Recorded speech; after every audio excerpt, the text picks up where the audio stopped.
Everyone, in this episode, I am going to be dropping some books on y'all. All right, books for the whole family. These books are about empowerment, these books are about changing the narrative. All right, so you all stay tuned, and you got to make sure that you have your notebooks and pens for this episode. Hello, everyone, and welcome to another episode of Real Reading Talk. I am your most gracious host, Miss Sasha. And with Real Reading Talk, I discuss the real systemic issues that are at the very core, the very foundation, as to why there are low levels of literacy in the Black community and the ways in which we can combat these issues together.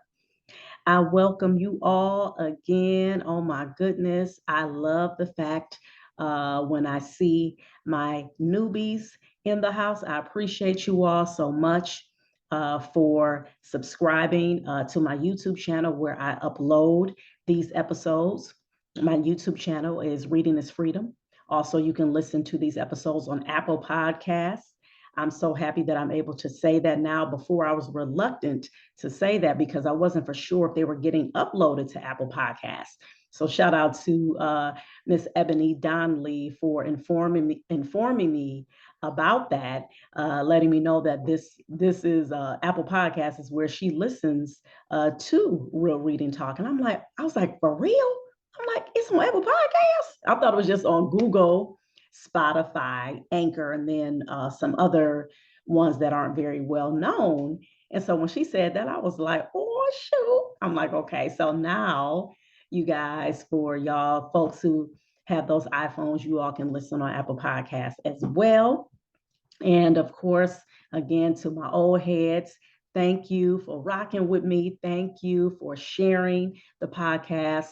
And please make sure you give comments, reviews, all that, because you can do reviews on Apple Podcasts too, which I like that. So make sure you rate it, give me a 5 star, okay? And make sure that you put some comments as well. So I'm about to get right on into what I want to talk about today. All right. So I know a lot of times I talk about, obviously, this is Real Reading Talk. So I mention a lot of different books that I have read, books that I've heard from other people that they have recommended as well, books that I believe that can help, that can at least give you all a foundation as to where you can start in terms of changing the narrative. All right. Because one thing that we have to understand is that we are in a system that is called white supremacy. I use the term the false notion of white supremacy that I got from Professor James Small. And I like the way he describes it because there ain't nothing supreme about white oppression. Okay, ain't nothing supreme about nobody being oppressive, right? However, we have to talk about the aspect of white supremacy because that is the system that we're living in. And to quote Dr. Neely Fuller Jr., who is the mentor, who was the mentor rather to the late Dr. Francis Cress Welsing, and he said this: if you do not understand white supremacy, what it is and how it works, everything else you think you understand will only confuse you. All right. What does all of that mean? Simply put, when you start seeing things like, for example, when you're seeing the police brutality, when you go into the school systems and you see majority of the classrooms that are ran by majority white women, when you go into places of business and you typically see Black people who are cleaning, which is nothing wrong with that. Like I said before, of course, that's a dignified position. However, we get relegated to things like, oh, okay, you all can clean, you all can serve, you all can answer the phones. However, when it comes to making decisions, you people are feeble minded. You don't really understand how things work. So we have to run the business, but we'll delegate this. Even though it's a nonprofit that services Black people, white people got to make the decisions, right? So when you all understand the system of white supremacy, then all of those things that you see won't confuse you. But the question is, what are you going to do about it? Because that's a lot of times where us as Black people, you have folks who are stuck. Now, me, I know my lane.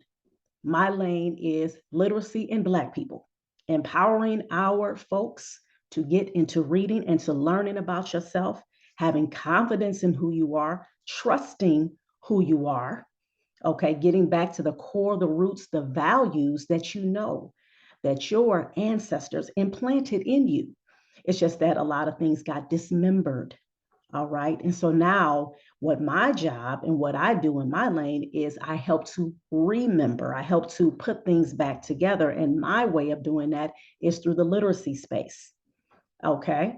So, this is why I talk so heavily about us making sure that we are getting books that primarily, okay, we should get books that talk about other cultures as well, trust and believe. All right. But we have to make sure that we are getting books and that we are exposing ourselves and our children to literature that primarily represents Black people, Black culture, Black experiences, Black history. Okay. Because again, these are the things in which our children are not going to get. They may get some things. Okay. It's a whole ton of research out there about how, our children will get better into reading when they see themselves being reflected in the books.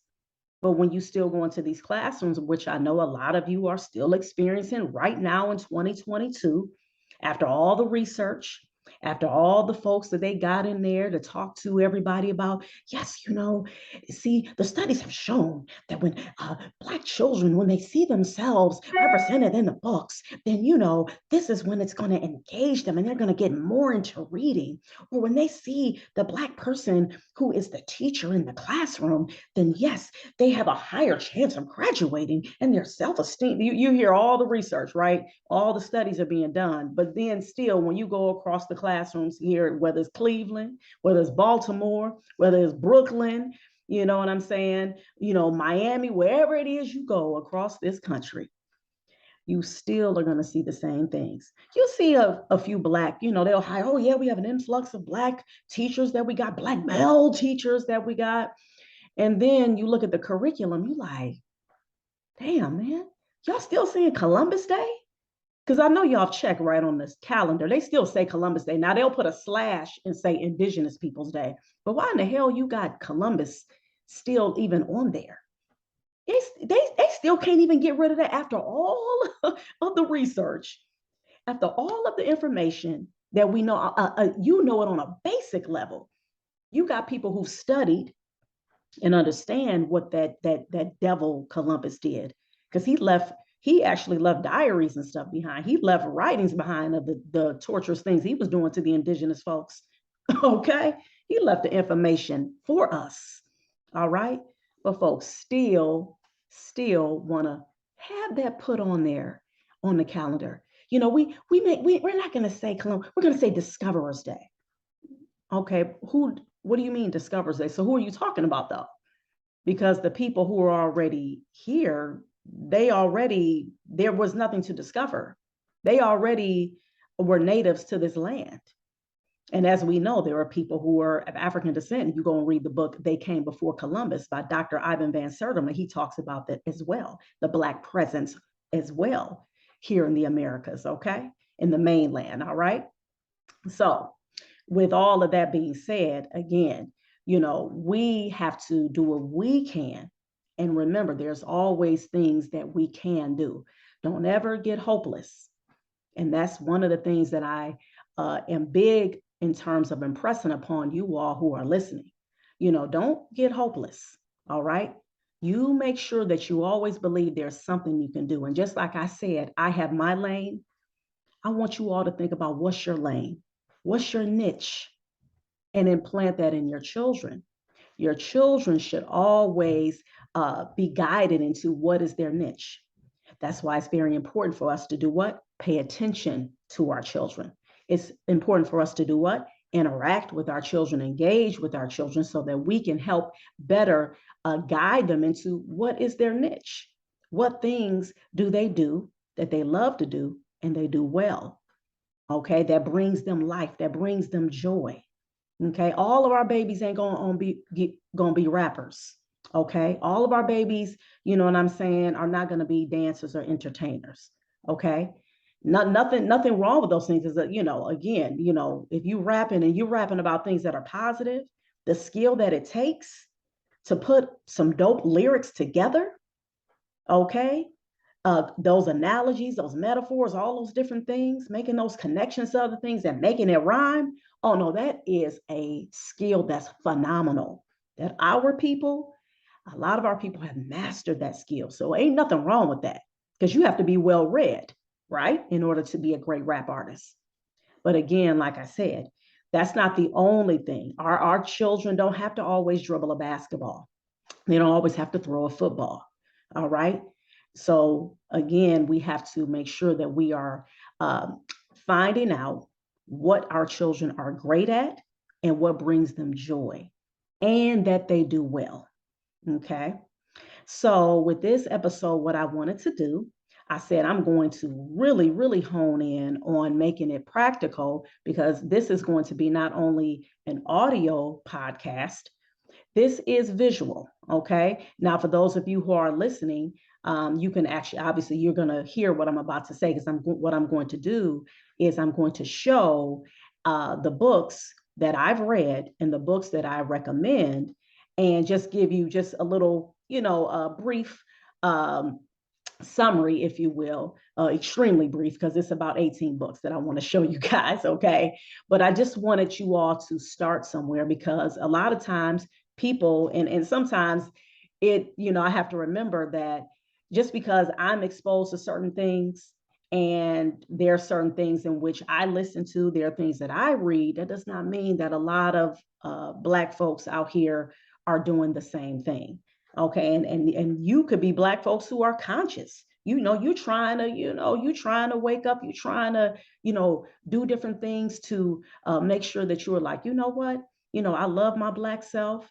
I want my children to grow up loving their Black self, but you still may not know about the different books that are out here, or different scholars who've done research.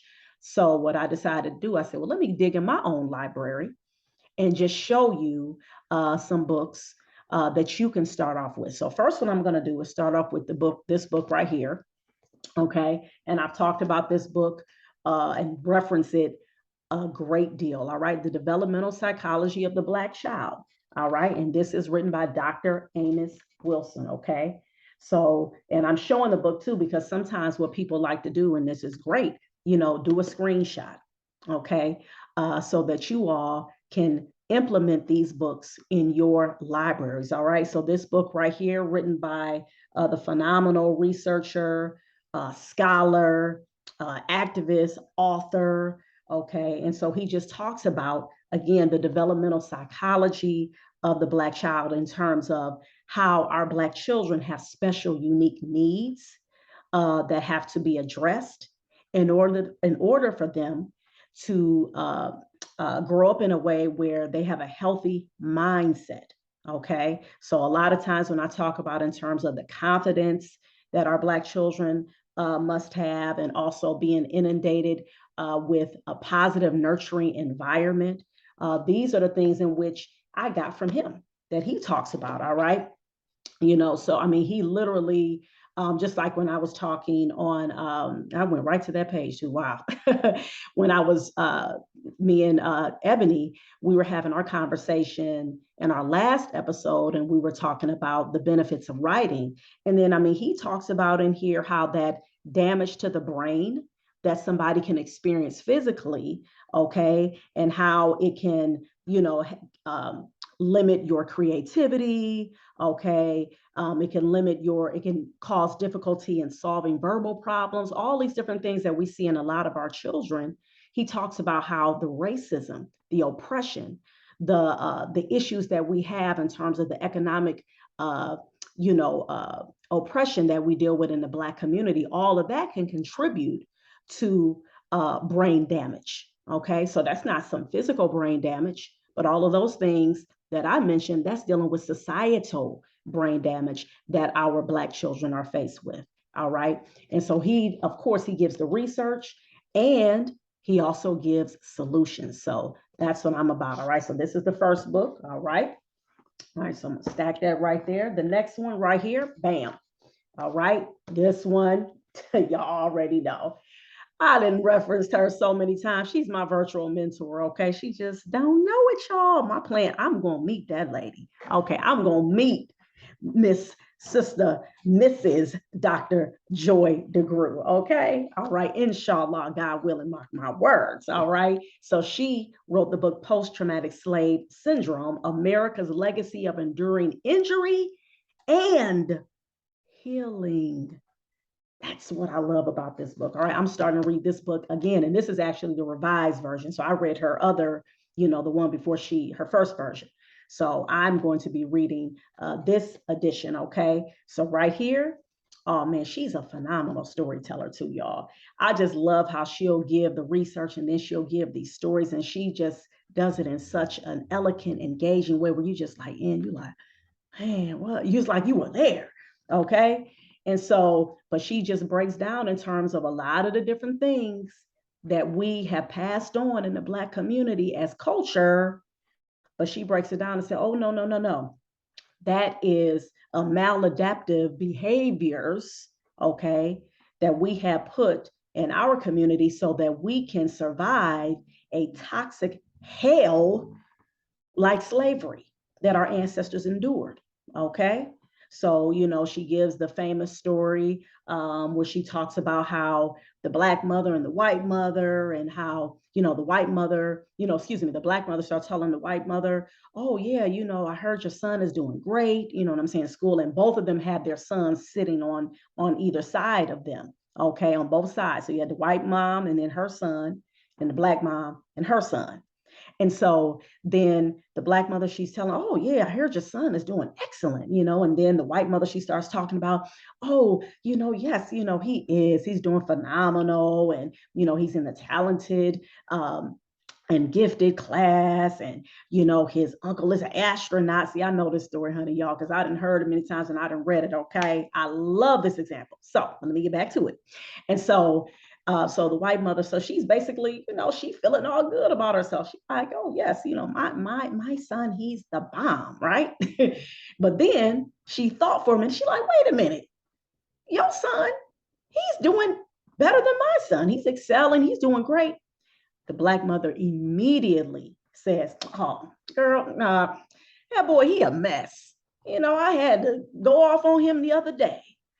And so Dr. Joy DeGrew talks about how that particular incident that Black people definitely have either experienced or have done to your own children.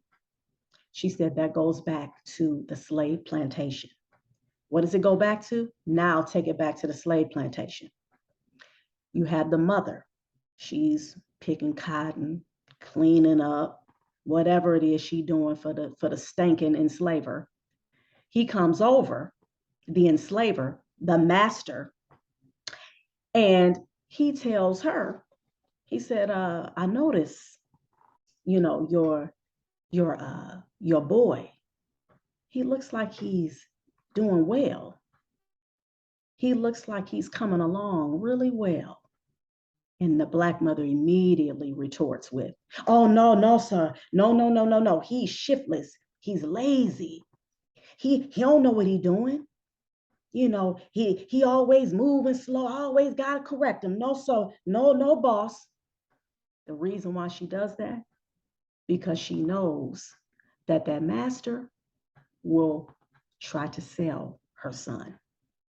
She knows that master will eventually keep looking at her son and be like, you know what? He'll be better in another plantation. I can get money for him. She knows that already. So what does she do? She denigrates him. She makes him look like he's nothing to protect him. Now, fast forward to the story I told you in the beginning. And again, this came from Dr. Joy DeGrew. She gives the story eloquently in this book. Okay. And so she talks about how that was passed down from the slave plantation. That's something we got to get rid of. That's why that mother, even though she knows her boy is brilliant, she knows her boy is excelling Brad. She knows it. But she's like, you know what? I'm not going to let you know that, even though I feel proud, because that was something that was passed down from the slave plantation. Did that mother have to do that? It wasn't like that white mom was going to try to sell her son or anything. No. But again, if you are continuously doing all of these different things that was toxic because you were trying to survive a hell, guess what? It becomes a part of your DNA, and you wind up passing it down from generation to generation. And this is why we see a lot in our communities where we do certain things and folks try to tout it off as, this is culture. Just like you have in the Black community, unfortunately, you got these holiday seasons coming up, and you have folks who they get ready for, we're going to have a family argument. We're going to have a family fight. Why do you have to have a family argument and family fight? Why do our children got to brace themselves for, that uncle or that mom or that dad, or that auntie about to get drunk? And then next thing you know, they about to start arguing, bringing up stuff about, yeah, you were talking about me that last time. And these are family members. But these are things, unfortunately, that have taken place in the Black community that has got passed down. And people try to look at that as, oh, that's just what they do. They just fight. You know what I'm saying? They just cuss each other out. Why it gotta be like that though? Why does it have to be that's what they just do? How come we can't say, you know what, that's toxic? It's not helpful. How is it freeing us as a community? We still in the same boat. We still got to look outside and see the same conditions that we see, where it's just craziness, no economic thriving development, not educating our own. We still got to keep getting help and governmental assistance. We still got to do all of these things, but then we want to come and act like this is helpful. The family fight, the family argument. Hell to the no, period. All right. So again, like I said, these are things in which I am bringing to you all so you all can start implementing in your libraries, so you all can begin to undo all of this damage that was done and created by the false notion of white supremacy. This is how the false notion of white supremacy thrives. They love to see us oppressed. They love to see us in a position where we're infighting, where we are not trying to learn, okay? We are not trying to grow, all right? Where we are doing everything we can to look at each other like, I don't trust you. I don't like you. I ain't about to support you. What? You know what I'm saying? You did this wrong. Look, oh, you sold me this product, you know what I'm saying? And it had it had this little hole in it or whatever. And all of these different things, no type of giving you the benefit of the doubt, no kind of trust, all of that stuff was done by the sick, devilish system of this false notion of white supremacy / racism, period. And so we have to push back against it. All right. So let me give you some other books. All right. So now I gave you books for my adults. Okay. All right. Again, post-traumatic and the developmental psychology of the Black child. All right. So now I'm about to go into some children's books. Okay. So this is a great book. All right. And I'm not going to give too much. I know I went a little more in the post-traumatic, but I had to, y'all. That book right there, that's crucial. So What Color is My World? Okay. By Kareem Abdul-Jabbar, The Lost History of African-American Inventors. All right. Raymond Opspell helped him with this book, illustrated by Ben Booz and A.G. Ford. All right. All right. So this book right here, simply put, it just has in here about the different Black inventors that a lot of us have not even heard about. I'll give an example. Did you know that the ice cream scoop was invented by a Black man named Alfred Krall? Okay. I was so happy to hear about that because I just absolutely love ice cream, period. Then I found out that a Black man made ice cream scoop. Like, what? So I really got to have some ice cream, even though I don't be using ice cream scoop all like that. It's so funny.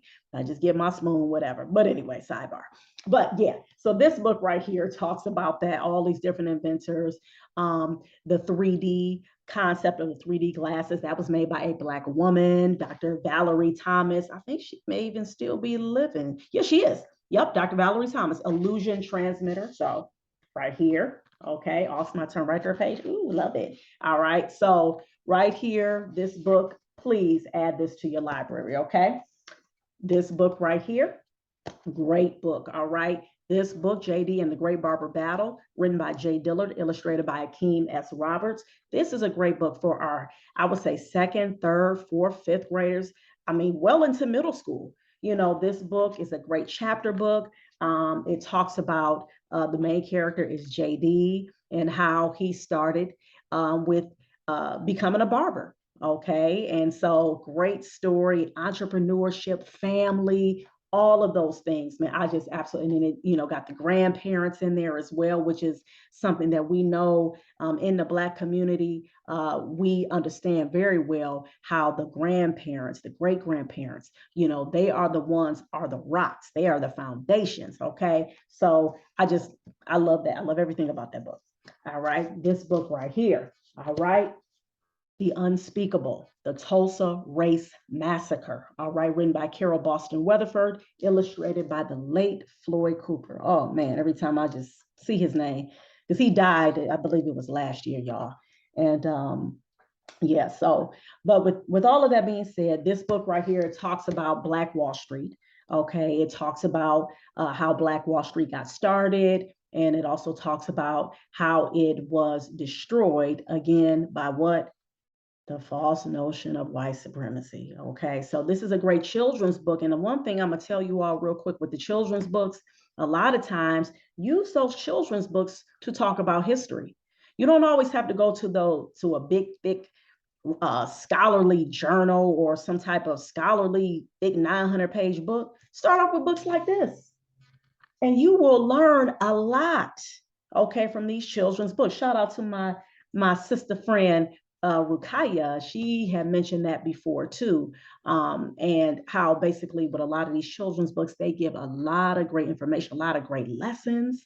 And so don't be sleeping on them children's books. All right, that's why I got a stack of them that I'm showing you guys. This one right here, Radiant Child. Okay, this is written by Javika Steptoe. All right, and this is the story of the young artist Jean-Michel Basquiat. All right, so he was a phenomenal African-American artist. He had died very young. Unfortunately, he had, a lot of different battles, I believe, with drugs and different things of that nature. But with all that being said, again, this book right here, I hope I have these books in the camera so you all can see. All right, let me make sure I get in the camera good. All right, so here, right here. So I'm gonna show the book. Bam. All right, so this book, The Book Itch, Freedom, Truth, and Harlem's Greatest Bookstore. And all these books that I'm showing you all, I have read all of them. Okay. This is written by Vonda Michaud Nelson, illustrated by R. Gregory Christie. All right. So again, this book talks about that great bookstore that was in Harlem, Black bookstore. Okay, goes into the story about how Michaud, because this is about her father. Okay, Vonda Michaud, she's writing this about her father and how he wanted to open up a bookstore, went to the bank to try to get a loan. They were like, Black people don't read? What you talking about? What do you mean? Black people reading? Never. So he was like, no, they weren't going to give him, what I'm saying, a loan. So that's all right. Watch what I do. Y'all know how we do as Black people. Come on now. All right. So next book here. Bam. I love this book too. The Secret Garden of George Washington Carver, written by Jean Beretta, illustrated by Frank Morrison. Okay. So this phenomenal children's book, this talks about George Washington Carver and his relationship with plants. Okay, and how he believed he spoke to the plants, they spoke to him. Okay, and meaning that he had that connection, not in no just like weird way, what I'm saying, but he had that connection, okay, with the plants. All right, so that's how he was able to be able to make many different things from the peanut and grow many different crops. In fact, what's his name, Henry Ford, actually that's how he got that plant, how you have the plants now where you go into these different plants where they're where people work in these industrial plants. He got that concept from George Washington Carver. Okay, yes. Next book right here. All right, Carter Reads the Newspaper. I love this book too. Oh my goodness, great little book written by Deborah Hopkinson, illustrated by Don Tate. Shout out Don Tate. Oh man, that brother just he make illustrations just come to life, y'all. Brother bad. Okay, so this book talks about Dr. Carter G. Woodson. He is known as the father of Black History Month. all right? And basically going through his journey of how he was reading, okay, to the elders that he was working with, all right, in the I think it was in the coal mines and everything like that. And so, when they paid him by giving him treats, he loved to eat. He loved sweets and treats and stuff. Okay. And so they would have like these quote unquote reading parties, and he would like read the newspapers and what was going on in the community. All right. And so, that right there, things like this, we have to know this. Our children need to know about this history so they can be empowered. We need to know about this history so we can be empowered. Next book right here. All right, Muhammad Ali. Again, it's another book written by Jean Beretta, illustrated by Frank Morrison. Okay, so this book, y'all know Muhammad Ali is talked about big time. A champion is born. Okay, and this book is great because it goes into how the reason why he got into boxing, and how someone stole his new bicycle. Okay, so that was the beginning of who we wind up getting, Muhammad Ali as a champ. Okay, it all started with a stolen bike. Okay, bam. This book right here, Crown, hello, an ode to the fresh cut, written by Derek Barnes, illustrated by Gordon C. James. I had a chance to meet these phenomenal brothers here. Oh my goodness, when they came here to Cleveland, y'all, my goal is to get that brother Derek Barnes here in Cleveland. Okay, mark my words as well, to come on back to the city of East Cleveland. But this book right here, Crown, this talks about a boy going to get his haircut, all right, going to the barbershop and just talking about that barbershop experience. Again, this is Black culture, Black experiences. This is what our children need, okay? This is what they need to be affirmed, all right? So when they walk into spaces, they don't walk into spaces with their heads down and apprehensive and timid and, oh, I don't know what's going to happen. Or they become just overly, aggressive, right? There's no balance. They come in, what you looking at? No, no, no, no. You can be chill. You can be kind. You can be nice. All right. You can be thoughtful, and you can still be someone who's confident and brave, have courage. Okay, this is what our children need. All right. So now I'm about to go into some girls. I know we saw a lot of the boys, which is good. Okay. Now I'm gonna go into a couple of girly girl books. Okay. I'm a Pretty Little Black Girl, all right, written by Betty K. Bynum, illustrated by Claire Armstrong Parrott. Okay. I love this book because, too, it shows the different shades of Black people. Okay. Sometimes, especially too in our quest for making sure that Black people are represented, sometimes we may see like a lot of, just one particular hue of Black people, maybe just more brown, you know what I'm saying, or something like that. But we come in all shades, hence, hello, Black, okay, brown, caramel, all right, butter pecan, you know what I'm saying? No, let me stop. I'm bringing in what's my boy, what's that show? Wu-Tang, I forgot. Y'all know what I'm talking about. But anyway, yeah, so that's a great book. All right, great affirmation, book for our Black girls in particular. All right, and the different hair textures too, because everybody's not going to have the wavy or the curly. You should love your kinky coils. Okay, all right, for my Black girls out there, love your Afro puffs. Okay, rock them. Okay, I rock rough and tough with my Afro puff. Hey, okay, yeah. All right, so yeah. Next, we got, y'all know, all right, representation. That's right, look. Oh, we twins. Oh my goodness. Yeah, this book right here, The Proudest Blue, y'all. This is written by Olympic medalist Ibtihaj Muhammad with S.K. Ali, art by Hatim Ali. Okay, this is a story of hijab and family. And of course, this is great. Why? Because again, right now, we have over 1.8 billion Muslims across the globe. And a lot of people who become Muslim are from the African American community. And those of you who are listening and watching, you all know that. I'm quite sure you all either know a Muslim or you got a Muslim in your family, period. You should know by now in 2022 what a hijab is. If you don't, then you've been sleeping under a rock. Okay? All right. And as you see, I got on what? A hijab. All right. So great story. Again, representation. All right. Affirmation. All of these things matter. Okay. Period. And another sidebar as well, but it's all connected. Did you know that at least about 1/3, if not more, of the population of our enslaved African ancestors, they were Muslim? All right. All right. And so here, this coloring book, I just got this from Dr. Swad. Oh my goodness. I just love the visuals. All right. I mean, right here, it's like the dopeness is real. Okay. And this is just a coloring book. Okay. Sometimes you don't want the words. Okay. Sometimes our children and even us as adults, you just want to see the images. And a lot of people are into coloring. Okay. That's a way that helps with people's mental health, or having those coloring books and everything. So again, these are books that I advise that you add to your library. All right, I got a few more and then we will be done. All right. And hopefully you all are able to get these screenshots. Again, this book right here, Malcolm Little. All right. This book was written by Ilyasa Shabazz, his daughter. Okay, and illustrator A.G. Ford. As you all can hear, a lot of these illustrators, they dominate that space. I believe he's African American, if I'm not mistaken. The Boy Who Grew Up to Become Malcolm X. All right, this book is great because it talks about with Malcolm X, of course, when he was Malcolm Little.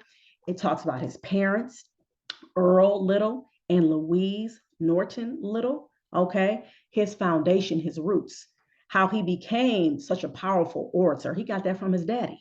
Okay, his daddy used to speak at the churches, and he used to empower the Black people, tell them rise up, because they were what? They were Garveyites.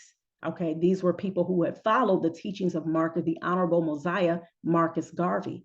This is history. This is what we should know. Because, unfortunately, when it comes to white folks, well, a lot of times what they try to do, that's why they like disconnection. That's why they like to dismember things. All right. Speaking of dismembering, think about that nasty, sick.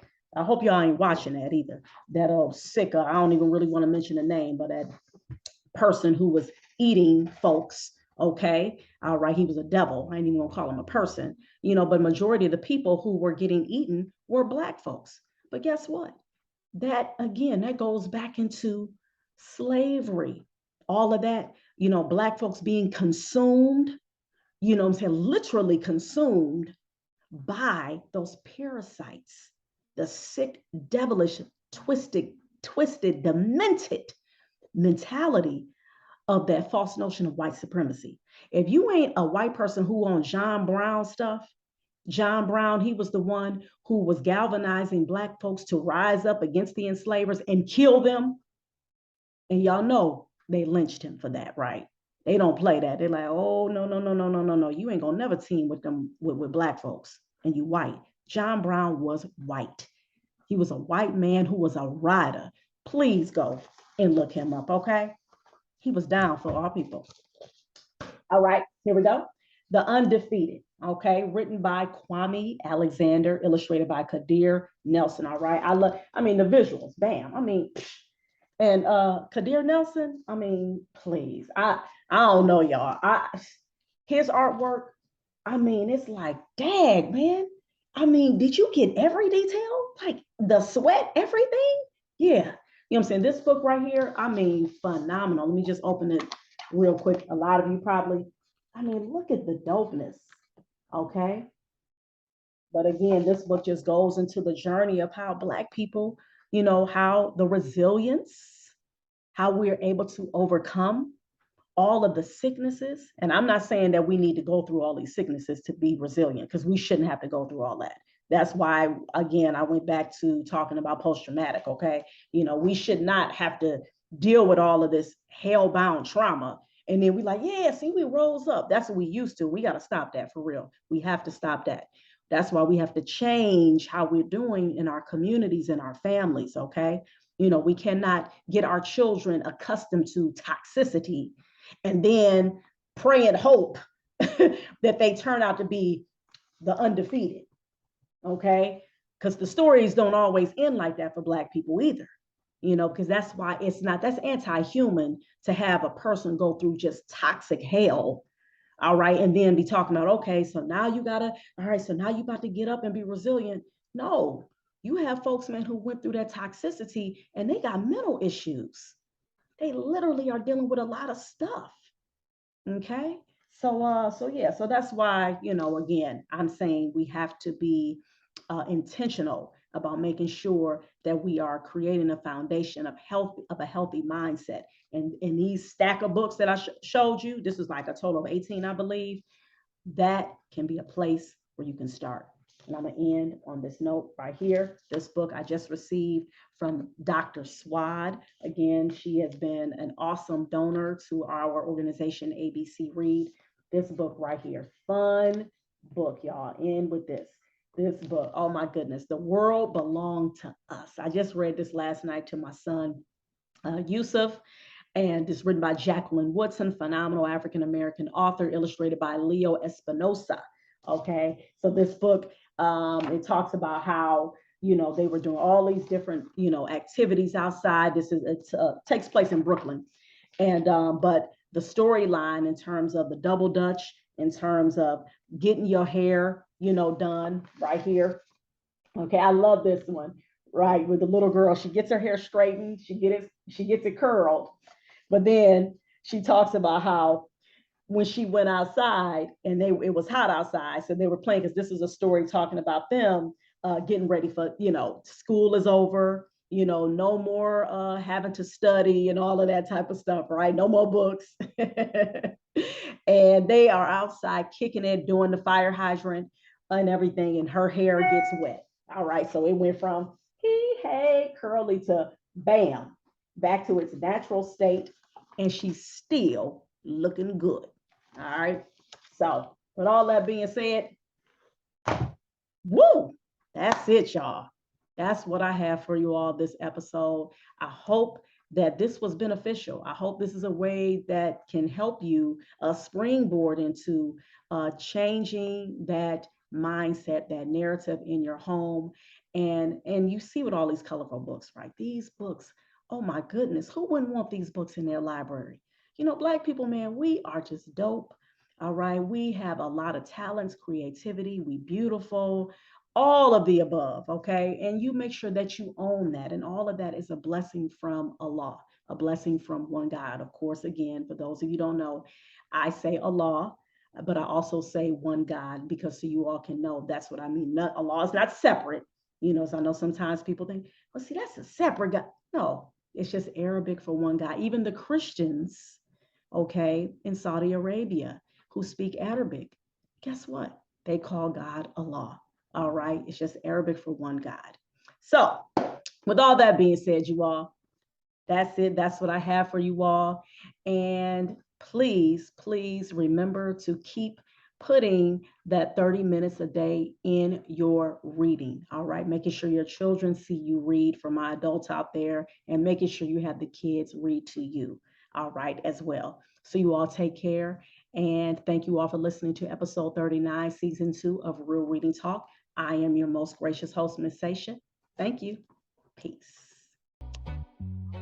Hey, y'all. Like I told you all, oh my goodness, y'all, I dropped 18 books on y'all. Okay. 18. Okay. And again, these were books for the whole family. So if you were able to, make sure you got screenshots. All right. Make sure that you wrote these titles down. Okay. Because it's important. Our children need to see themselves reflected. This is the way, this is the antithesis of the false notion of white supremacy. Okay. Remember, these are the things in which that these racist white folks did to put the narrative of white people are superior. White people are beautiful. Think about why. Why is it that to this day in 2022, you still have little Black girls who are just, they wish that their hair was straight? Nothing wrong with straight hair. There's nothing wrong with straight hairstyles. There's nothing wrong with that. I'm saying though, if you are like, I hate my hair that grows out of my head naturally, I hate that, I want it to be straight, that's a problem. But guess what? That was done on purpose. And so in order to undo something, you have to do the very opposite of it. Okay. So if you were always shown hate, what combats hate? Love, mercy, compassion. Okay. So, with all of that being said, I hope that you all were able to get those lists. And of course, you can always rewind. That's the beauty of technology, recording, right? Just go and press rewind, go back, listen to it again, watch it again, okay? And now for some housekeeping, for those of you who are looking for a pre-K through fourth grade reading tutor, please go to abclearntutoring.com. Click on that free reading assessment, all right, so I can help your child with their fluency, all right, with their sight words. For those of you who are just getting your babies into reading and you are a little concerned and you're like, they're 5 or 6 years old and you're like, oh my goodness, they're still struggling with their sounds or they're still struggling with maybe sight words and you want to get them ahead or you want to get them up to par. Please, again, go to my website, abclearntutoring.com, pre-K through fourth grade. I'm your girl. And yes, I tutor online. All right. Also, our organization, ABC Read, our mission is to develop and nurture a culture of literacy in Black and underserved communities. And we do that by making sure that we give books just like the books I showed you all in the episode, like this. All right, new or gently used. We have dope reading events that we've had on the east side of Cleveland. All right. And we also provide healthy snacks as well because it is a must. That's an integral part of us having that great brain development. All right. Putting healthy foods in our bodies. Okay. So nothing wrong with sometimes the little treats, but we also got to make sure we have more of the healthy. Okay. All right. And please go to our website, abcread.org. We just got redone. Oh my goodness. Shout out to the brother Simon Lewis. He redid our website. Shout out to him. Phenomenal job. And make sure you all go check it out. And make sure you subscribe to my YouTube channel, Reading is Freedom. And make sure you also subscribe to our ABC Read YouTube channel as well. All right. So I'm going to have two separate channels. I have ABC Read, which I already have already. But I don't usually promote that. So I'm going to start promoting that one now. Make sure you subscribe to that one because then I'll upload things that are directly related to our nonprofit. So whatever activities, whatever events that we have, I'll upload it there. But if you want read alouds, if you want to see the inside looks of my tutoring sessions, go to my Reading is Freedom channel. Okay. And and make sure you subscribe, to the podcast. Make sure you rate it. Make sure you give it great reviews. Make sure you share it. Share. Sharing is caring. And I'm going to leave you all. I showed you all the books already, so I don't have to tell you about, any more books. I can tell you about the book I've been reading. I've been reading the book, The Delectable Negro. That book is not, The Delectable Negro, exactly. That book that talks about how white people have been consuming Black people literally, like this whole, dismembering and then eating our people. Yeah, that book right there. It ain't no joke. Okay, but you got to know the history as to why you see a lot of that cannibalism and how you have these white racists. They like that bloody meat and all that. It's some history to that. Okay, all right. And I'm also rereading the Post-Traumatic Slave Syndrome written by Dr. Joy DeGruy as well. And so I'm going to leave you all with this quote. All right, and this quote comes from the rap artist Black Thought. It's imperative to change the narrative. All right. That came from his one of his latest rap songs. All right. Black Thought. All right. He was from the group The Roots. Okay. It's imperative to change the narrative. Thank you all for listening again to another episode of Real Reading Talk. I am your most gracious host, Miss Sasha. This was episode 39, season 2. Thank you all for listening. Please keep reading for at least 30 minutes a day.